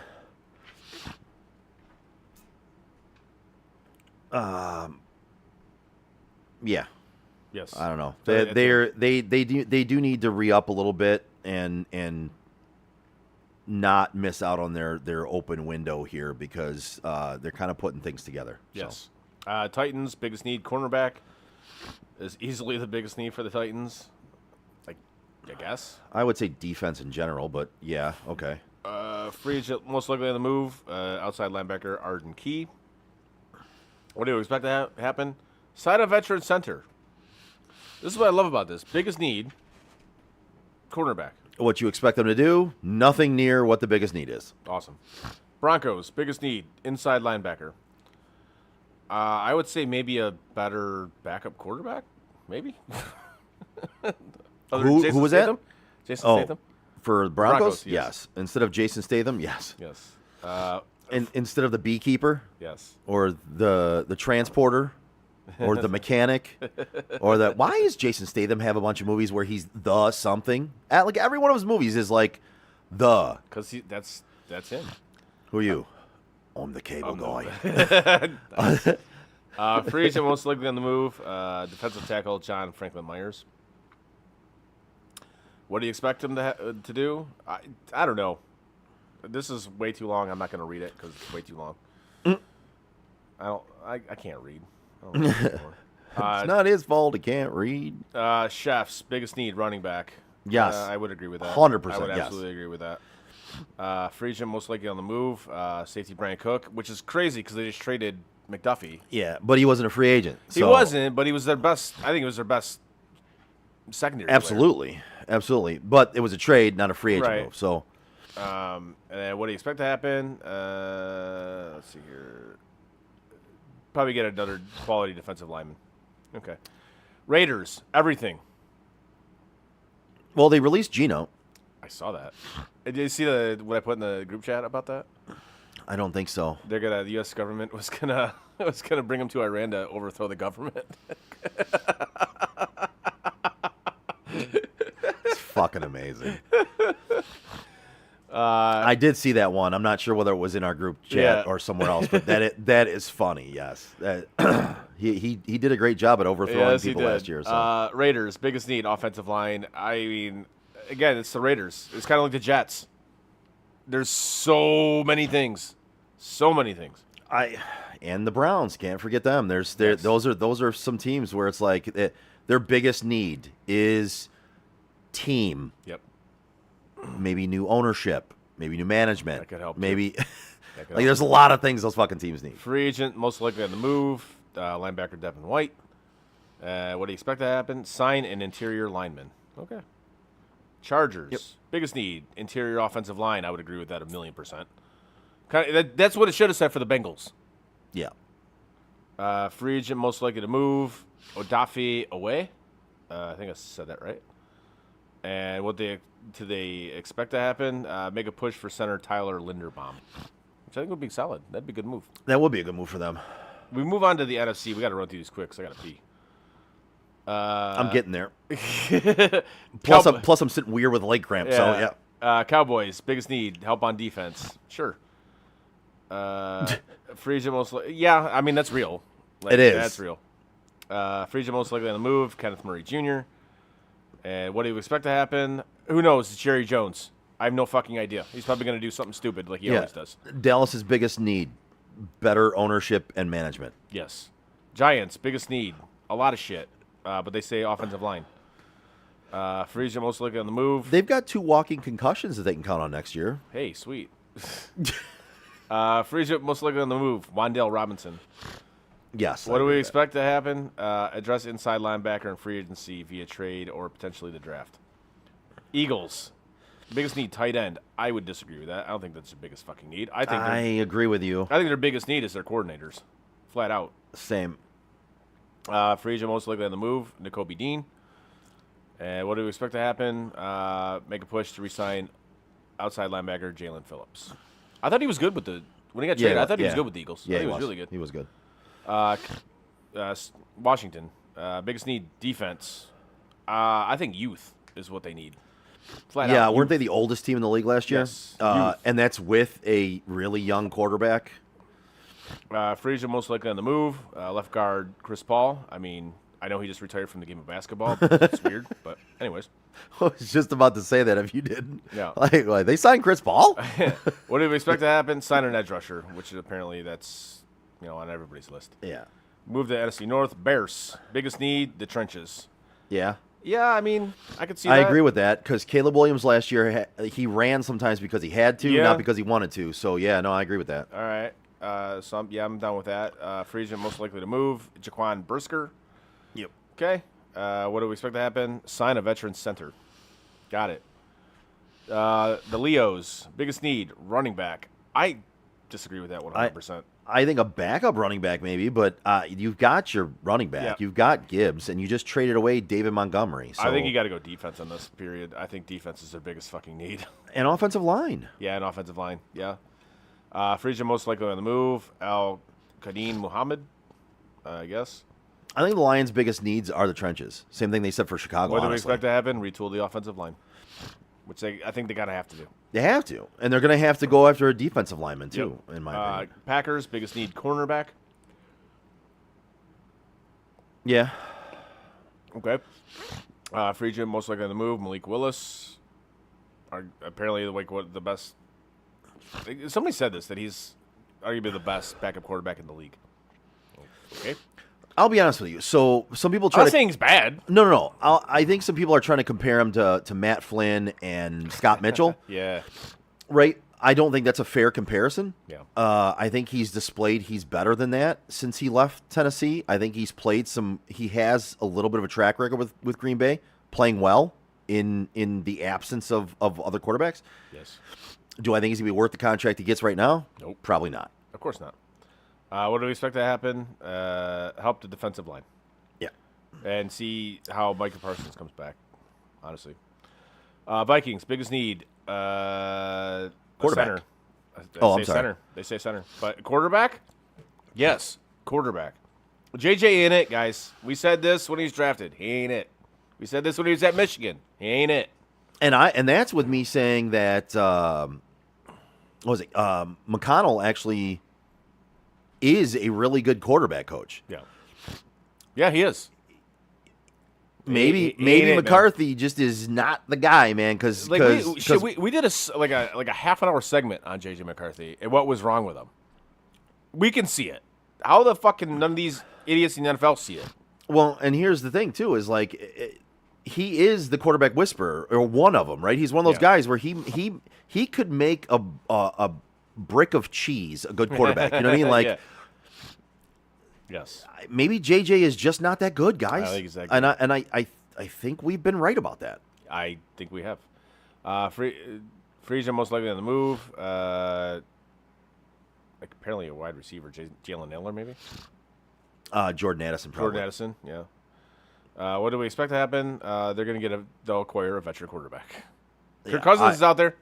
Kyler Murray's out I there. think they're going to explore all the veteran quarterback options, in my opinion. I think they're going to get Kyler. And I don't think they're going to get rid of JJ. I think they're going to bring in somebody that can compete with him, and whoever wins the job wins the job.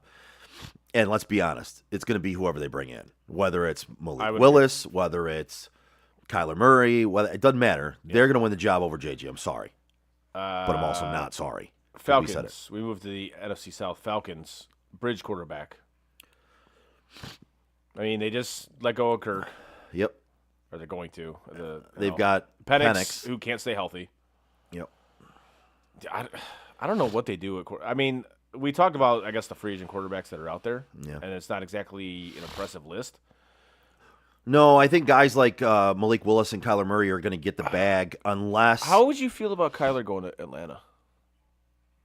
I mean, it's worth a shot for them if they think he's going to bring them enough of an upgrade. Mm-hmm. they have a hell of an offense without, like, if you take the Right. quarterback position out of it, they have a hell of an offense. Right. So, Kyler, to me, I wouldn't want him in Cleveland, but there's teams where I could look at it, and if I was a fan of those teams, I'd be like, I mean, it's better than what we have right now, so let's try it. You know what I mean? Right. And he's technically a veteran, and he got released, so he technically could sign for the veteran minimum. I don't think that's going to happen, but you might be able to get, if too many teams are soured on him and don't really want him, you might be able to get a deal on him. Right. Free agent most likely to move, Tyler Algier, which kind of makes sense. Yep. What do we expect to happen? Increased depth of both lines, which is never a bad thing. Upgrading your trenches. To me, that's always the best thing. Panthers, biggest need, inside and outside linebacker. Okay. So, linebackers. Yeah. A free agent most likely on the move, Rico Dowdle, which, Yes. yeah, okay. Because Yeah. Chuba was the guy. He just was. And he's Well, got, and- he's got a more like a bigger contract. Right. And Rico, he played well last year in his opportunities, but again, you saw that he could only carry that for so long, Yeah. being the guy, Yeah. and then Chuba kind of took back over again. So, yeah. I mean, I think whoever signs him is going to get, if you can get a good enough deal on him, I think you're getting a veteran running back that can help you out and be one of your two, because every team wants two running backs at this point. But I wouldn't oversign him. No. What do you expect to happen? Sign a potential starter to play left tackle. Okay. Never a bad thing. No. Saints, a lot. A lot. I will say I'm more sold on the fact they might have their quarterback than I was at the beginning They of last say year. interior offensive line. Because they got Tyler Show. Tyler Shuck? Shock, Show. I don't know. Tyler Shuck? Whatever. Shuck. Shuck. Is it Shuck? Shuck. Yep. Free agent most likely on the move. Alante Taylor. There's like a car? Alante? Yeah. It's a Nissan Altima. Yeah. Yeah. What do you expect to happen? Resign only one of their big four free agents. Okay. Buccaneers. Biggest need. It's not wide Basically- receiver. Basically edge rusher. That's Yep. kind of what it is. Free agent most likely on the move. Running back. Rashad White? Yep. Okay. What do you expect to happen? Basically, resign Mike Evans. That's what they're probably going to do. Yeah. I mean, I'll be honest with you. I think they do that. Yeah. I can see And that. then they go from there. I think doing that might handcuff them in other areas, but I think they're definitely going to do that. Moving on to the NFC West, we got the Cardinals. Biggest need, right tackle. Okay. Free agent most likely on the move, Zay Jones. And what do we expect to happen? Rebuild the offensive line. Seems to be a They have theme, Zay Jones signing with Arizona. Wow. I guess. Move on to the Rams. Biggest need, cornerback, which I think they just filled. They did just fill that. Free agent most likely on the move, Tutu Atwell. Yeah. What do you expect to happen? Prioritize their extension-eligible players over splashy free agent signings. Move to the Niners. Biggest need, defensive line. I don't disagree with that at all. No. I think that is absolutely the biggest need for the Niners. Free agent most likely on the move. Wide receiver, Juwan Jennings. Yes. What do you expect to happen? Sign OT Trent Williams. What's going on with Brandon Ayuk? Is he just like not a part of that organization anymore? Well, so that's why I was going to chime in here. I think their biggest need is wide receiver because they're going to lose Juwan Jennings. Right. Brandon Ayuk is a fucking head case. I have no idea what's going on with He that. got the bag and then didn't play. It's like, and "Nah, I'm he's, good." And he's just there. There's a bad situation Yep. there, man. Yep. I think their biggest need is a wide receiver. If you have what is widely regarded as the best running back in the game, Yeah. and you just gave the bag to your starting quarterback, I think you need some receivers because you cannot keep throwing the ball to George Kittle. Mm-hmm. He's proven he will break down at some point. Oh, absolutely. So you have to sign one or two wide receivers or draft as well. So like somewhere in there, you got to get wide receivers. What do we expect to happen? They sign offensive tackle Trent Williams to a reworked contract. I like that. I also want to say that Ricky Pearsall, look out for him next year. If you're drafted in fantasy leagues early, As long as he doesn't get shot. all signs point that he will be counted on a lot next year. So All right. Last but not least, the defending Super Bowl champion Seattle Seahawks. Biggest need. It says they don't have any glaring needs. Yeah. I mean, I would say trenches maybe because you can never have too much in that. can't. free agent most likely on the move. Reek Woolen, I guess. Yep. And what do you expect to happen? Not overpay for an offensive line. And I'm so glad we don't have to do picks this week because, yeah, we got to go. Yep. All right. Give us a like, a share, and a follow on our social media like Facebook, Twitter, Instagram, Twitch, and YouTube. You can find all of our podcasts on your favorite podcast provider.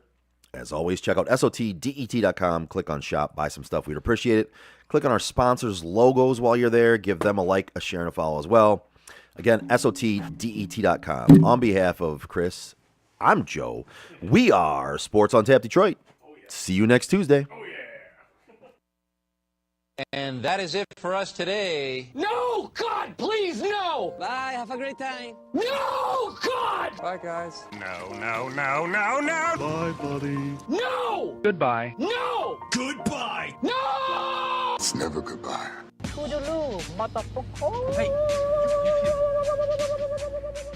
You know, we've been through our ups and been through our downs. And you were meant to be here tonight. You guys will always be in my heart. Great moments are born from great opportunity. I think the most important part is that we all stay together throughout. Don't give up. Don't ever give up. Live. Fight like hell. The best thing I have ever done, the best thing I will ever do, is be a dad. God, I love you guys. Mamba out.